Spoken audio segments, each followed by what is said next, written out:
Dear students, welcome to my channel. In our data structure and algorithm tutorial, today we will discuss asymptotic notation. Asymptotic notation is a very important part of data structure. Using this asymptotic notation, we will able to calculate the efficiency of our data structure method. Okay, so myself Niladri Shekhar Pal, I am working as an assistant professor at Greater Kolkata College of Engineering and Management. So let's start. What is a good algorithm? I want to mean what are the features are required to become an algorithm a good one. Number one, efficiency depends on any algorithm depends upon the running time and the spaces used. That means running time means what are the time required to execute a program, and the space used means what are the space required, that means the memory required, okay, to store different data types and instruction of that program. A program may contain many instructions and data sets. Data sets basically for input and output purpose. Input data sets are worked on the instructions and produces the output, okay, and the running time means the program, the time executes, okay, from beginning of the program to the end of the program. Next, how we'll calculate the running time? We have an experimental study to calculate the running time of an algorithm or a program. We will write in step 1, we will write a program that implements an algorithm. Okay, so from that algorithm we will write a program in any programming language, that may be in C or that may be in Java or any other programming language. So in our step 1 we will implement an algorithm, implement and program from an algorithm. Okay, next we will run that program with data sets of varying size. That means we will take different types of inputs. Okay, that means we will take, at first we will take a short limited number of input. After we will check what are the outputs came, then we will take another set of inputs and we will again calculate what will the output. Here I want to mean that we will take different sizes of inputs. Okay, the input size may be small, then may be medium or large. Okay, next, we will use the methods like system.current.time milliseconds to get an accurate measure of the actual running time. So using this type of method, there are many inbuilt methods in many different programming languages. Okay, so we'll use that program methods to calculate the running time, or what are the times are required to execute that pro program. Okay. Next, limit. What are the limitations of experimental studies? There are lots of limitations, okay, for doing this type of experimental studies. Number one is it is necessary to implement and test the algorithm in order to determine the running time. Okay. Next one is experiments can be done only a limited set of inputs. Okay, so you cannot do every input sets. Okay, we cannot use every input set. We can do a limited sizes of input sets. We cannot use a huge number of inputs in case of this type of experimental studies. Okay, and the third one is in order to compare algorithm, the same set of hardware and software should be used. That means that suppose my computer configuration is Win 4 GB RAM or 2.66 gigahertz processor, but another person have 2 GB RAM or different types or less configured my processor than me, then that the total the time running time will be different. So all the hardware and software configuration must be same, okay, to conduct this type of experimental studies. The environment should be unique in all the cases. Okay, so running different on different atmosphere, that will not be possible to take the accurate running time. And beyond this type of experimental study, we develop a general methodology, okay, for analyzing running times of an algorithm. Okay, so uses high level description of algorithm instead of testing one of the implementation. And the third one is takes into account all possible inputs. We will take all possible types of inputs that are possible here. The next one is allows one to evaluate efficiency of an algorithm, okay, in a way that is independent of hardware and software environment. So we have to create an environment that will be hardware and software independent. That means all the there will be no such methodology, or there so not such type of thing where hardware and software configuration can be calculated in account. So now what is best case, worst case and average case?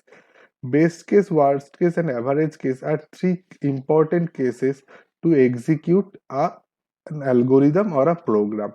Best case means the minimum running time of an algorithm to run or a program can run. That means the minimum time required to execute a program. And the worst case is the maximum amount of time that is required to execute a program. And the average case is the middle of best case and worst case, and this is the most vital and tough one. Okay, you have to calculate the average case from best case and worst case.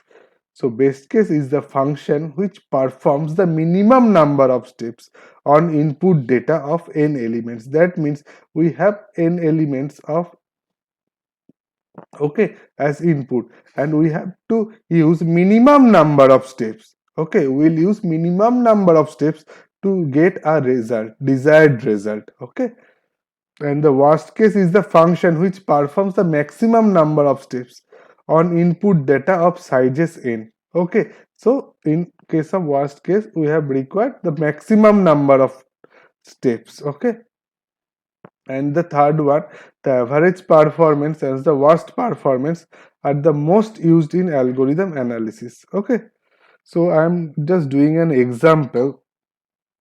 Suppose there are one four values. Suppose 1, 2, 3 and 4. Okay, suppose we have to search a particular element from these four elements. Suppose we have to search 1. Okay, suppose we have to search 1. So in our first we will check whether this first element is 1 or not, and we will get the our searching element in our first attempt. So this is the best case. So in our best case total number of checking is 1. Okay, and suppose our my searching element is 4. Okay, so the total number of searching will require, that is 1, 2, next this one, and next this one. So total number of searching required, that is 4. This is the worst case. Okay, so worst case is if we our searching element if at the last one. Okay, so in any type of programming, if the last step is our desired, we will get our desired result in the last step. So that will be the worst case. And if we'll get our desired output in the first step, that will be the best case. And the average case is middle of 1 and 4. Okay, so that may be 2 or 3. If we'll found the element at 2 or 3 position, then we'll get the average case. Okay, so this is the how best case, worst case and average case means. Okay, so I am again repeating, best case means the minimum time required to get our desired output. Okay, and worst case means the maximum time required to get our desired output, and the average case means the time between best case and worst case. Okay, so this is the graphical representation. You can see it, that is, you will get here problem size in our x-axis, and in our y-axis we have number of steps. Okay, number of steps is here. So as you can see, best case is the less one, middle one is average case, and worst case is maximum. Okay, so if our problem size is 1, we will get, if our problem size is 1, then best case, average case, and worst case are in the same position. But when the problem size increases, suppose in our previous example, if the total number of element was 1, then this is the best case, this is the worst case, this is the average case. Okay, so but if we have more than one element, that is 2, then there will be different, that you can check that there is different, that is this one will be best case and this one will be worst case, and there will be no average case in case of if the problem size is 2, and if the problem size is 3, then the average case, suppose this one is the total number of element is 3, then this one will be best case, this one will be average, worst case, and the middle one will be average case. So if the number of elements is more than 3, more than 2, then there is the process of average case. Okay, so go to the next one, that is asymptotic analysis. Okay, so using asymptotic analysis we can find out the find out the running time of any type of algorithm. Okay, so there are two, there are a process. First one is drop all lower order terms, and the second one is drop all constants. So in our step one, what we will do, we will do all, drop all our lower order terms, and they will, then we will drop all constants. Okay, so this process is hardware and software independent. So doing this type of problem, we do not require any type of software and hardware dependency, as I have told in our previous slides, that that is the main thing to that hardware and software dependency. Okay, if we are dependent on hardware and software to finding this type of running time of an algorithm, that will be a problem of if we have any such process that is hardware and software independent, then we can easily find out the running time. So in our asymptotic analysis, we can easily find out the running time, running time which is the machine independent. So in our step one, we will drop all type of lower order terms, and in our second step, we will drop all constants. Okay, so let's see an example. Suppose there is a function 5 of n square 6n plus 10. We have to find out the running time of this algorithm. Okay, so in our step one we have to do drop all lower order terms. So there are two terms, that one is 5n square and the second one is 6n. Okay, so n, here the power is square and here this power is 1. Okay, so the lower order term is 6n. Okay, so we'll cut this one, we'll drop or cut this one. Okay, so next one is drop all constants. So constants are 10 and 5. Okay, so in our next step we will drop all the constants. Okay, so we have drop 5 from 5n square and 10. Okay, so the answer will be n square. Okay, so the result is n square, so the answer is n square. I am showing you another example. Suppose there is a function 4 of n square plus 7n plus 15. Okay, so at first, what is the step one? Drop all lower order terms. That means here n square and n. So this one is the lower one. Okay, so I have crossed it. Next one is drop all constants. Here constants are 4 and 15. Okay, so I am again dropping all the constants. Okay, so the answer is again n square. Okay, as you can see, what we have find from these two examples, that suppose in our different computers, suppose in my machine is more efficient than suppose another's x machine. Okay, so the time required to execute that program is from x machine is this type, and the time required same type of to execute same type of function in another's machine is this one. Okay, so in both the cases with that the result is same. Okay, n square. So we can conclude that in asymptotic analysis there is no such things to get any type of machine dependency or software dependency. Okay, so without depending any software and any dependency on hardware and software, we will get the running time or the running time. Okay, so student, this is all about asymptotic analysis. In our next chapter we will do another example, or we will elaborate our discussion on asymptotic analysis.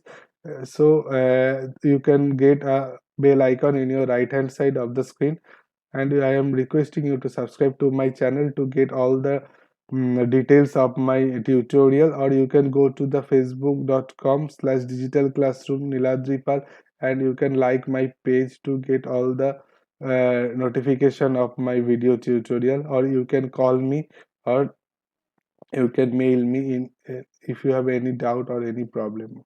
Okay students, let's see in our next tutorial. Thank you.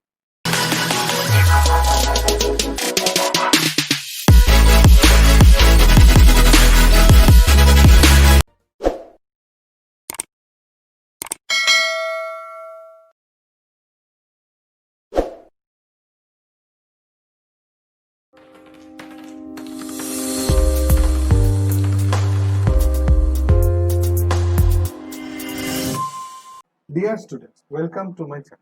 In our data structure and algorithm tutorial, today we will discuss big O, big omega, and big theta notation. Okay, as you know, big O, big omega, and big theta notations are required for the evaluation of time complexity of an algorithm, or to find out the running time of an algorithm. Myself, Niladji Shekhar Pal. I am working as an assistant professor at Greater Kolkata College of Engineering and Management at Computer Science and Engineering and Department. So let's start big, big O, big theta, and big omega notation. Okay. So we'll start with asymptotic notation. What is asymptotic notation? Asymptotic notation of an algorithm is a mathematical representation of its complexity. Okay. So there are three types of basically asymptotic notation. One is big O notation, second one is big omega notation, and third one is big theta notation. Okay. Big O notation is basically for find out the worst case time complexity. Okay. So let's start big O notation. So big O notation is used to define the upper bound of an algorithm in terms of time complexity. That means it is used to find out the worst case time complexity. Basically, to find out the complexity of an algorithm, we will get different types of time complexity. Okay. So big O notation basically specifies the highest time. Okay, so it provides us with an asymptotic upper bound. Okay, so that is the maximum time required to evaluation of an algorithm, and then that means big O notation always indicates the maximum time required by an algorithm for all input values. Okay, so whatever your input values will be, big O notation always get the highest time complexity. Okay, so this means big O notation describes the worst case of an algorithm time complexity. Suppose Fn is an algorithm runtime and Gn is an arbitrary time, and complexity we are trying to relate to your algorithm. Okay, so Fn is order of Gn. Fn is order. So if Fn is order of Gn, if for some real constant c, where c is greater than 0, okay, and n 0, Fn less than c into Gn for every input values, okay, for every input size n, okay, where n greater than n0, okay. So the value of n will be greater than n0, and this function Fn will be equal to order of Gn, okay. So Fn will be order of Fn will be order of Gn if this condition satisfies. This condition satisfies. Okay. So let's see the graph. So you can see in the graph the value of Fn and Cgn is same when Fn is less than Cgn. So in from this equation you can check that the value of Fn is less than C of Gn. Okay. But in this point the value of Fn is order of Gn. Okay. So next come to the big omega notation. Big omega notation is basically used to define the lower bound of an algorithm in terms of time complexity. That means this type of notation is required to find out the best case time complexity. That means lower bound means the time required is less. Okay, and big omega notation always indicates the minimum time required by an algorithm for all input values. And that means big omega notation describes the best case of an algorithm type complexity. Okay. So it provides us with an asymptotic lower bound. In our previous case, in case of big O notation, we have seen that it provides asymptotic upper bound. But in case of big omega notation, it provides us with an asymptotic lower bound. That means the less amount of time required. Okay. So if Fn is, hello, if Fn is omega of Gn, if for some real constant C, where C greater than 0 and N0, where N0 is greater than 0, then Fn will be greater than C of Gn, okay, greater than equal C of Gn for every input side. So Fn will be omega Gn, Fn will be omega Gn if this, I'm just erasing it, Fn will be, so Fn will be omega of Gn, okay, when this condition satisfied, okay, and this also these conditions C and N0 where N0 greater than equals to 0, okay. So Fn is order of Gn if for some real constants, okay, C and N0 where Fn less than C of Gn for every input size, okay. So let's check the graph. Here in the graph you can check that the value of, this is the point, okay. So Fn is order of Gn in this point, okay.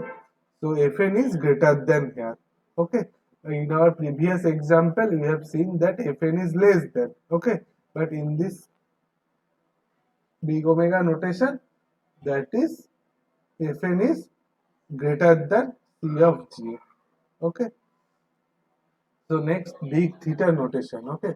Big theta notation is basically used to define the average bound of an algorithm in terms of time complexity and denote the asymptotically tight bound, okay. So in big O notation we have checked that asymptotic upper bound. In big omega notation we have denoted asymptotic lower bound, but in case of big theta notation we have get asymptotic tight bound. You see, big theta notation is basically required for average case time complexity. Okay, this is middle of the best case and worst case. That is, big theta notation always indicates the average time required, okay, by an algorithm for all input values. This means big theta notation describes the average case of an algorithm time complexity. Okay, so suppose there is a function fn as time complexity of an algorithm and gn is the most significant term. So if C1gn less than f of n and less than equal to C2gn for all n greater than n0 and C1 greater than 0 and C2 greater than 0 and n0 greater than equals to 1, then we represent Fn as theta gn. Okay, so let's check the graph. Okay, so we can check here in case of big O notation we have seen that Fn is less than of Gn, Cgn, okay. But in case of big omega notation, Fn is greater than, okay. But here in case of big theta notation, Fn is middle of C1Gn and C2Gn, okay. This is basically the average case, okay. This is because of average case time complexity. Function of n is middle of C1Gn and C2Gn, okay. So I am again watching you the graph. This is the graph of big omega notation. Here you can find the Fn is greater than C of Gn, okay, and here you have seen that Fn is less than C of Gn, okay. So in big theta notation, f of n is middle of C of Gn, okay, and C to Gn. So what is common asymptotic notation? Okay, this type of common asymptotic notations are, you will get it, okay, in our different types of problems. That is order of one. Order of one basically constant time. Okay, Next, order of log n. This is the logarithmic. Next is order of n. That is the linear equation. Okay. Next, order of n square. This is for quadratic equation. The next, order of n to the power c. This is for polynomial or algebraic equation. And last one is order of c to the power n, where c greater than 1. This is the exponential one. Okay. So these 1, 3, 4, 5, 6 notations are very useful. Okay. You will find it in to doing different types of problems. Okay. When we will find different time complexity of different types of data structure technique. Okay. Then we will use this type of notation. These are the common notation basically. Okay. So as you can see that the time is increased from this top to down. Okay. So order of 1 is constant. Next, the value of order of log n is greater than of order 1. Okay, order of 1. Next, order of n is greater than order of log n. Order of n square is also greater than order of n. And order of n to the power c is greater than order of n square. And order of c to the power n is greater than order of nc. Okay. So this is all about the big omega and big theta notation. Okay, student. So in our next tutorial, we will get all the problems related to big theta, big omega. Okay. So I am requesting you to subscribe to my channel. You will find the bell icon in your right hand side of your screen. You can click it and get all the details of my tutorial, or you can visit facebook.com/digital classroom at the Viladripal, or you can contact me via my phone, and or you can mail me if you have any doubt or any problem. So student, this is all about data structures algorithm. Okay, so this is big omega and big theta notation. In our next tutorial, you will find I am already will do different types of problems on it. Okay? Thank you, student.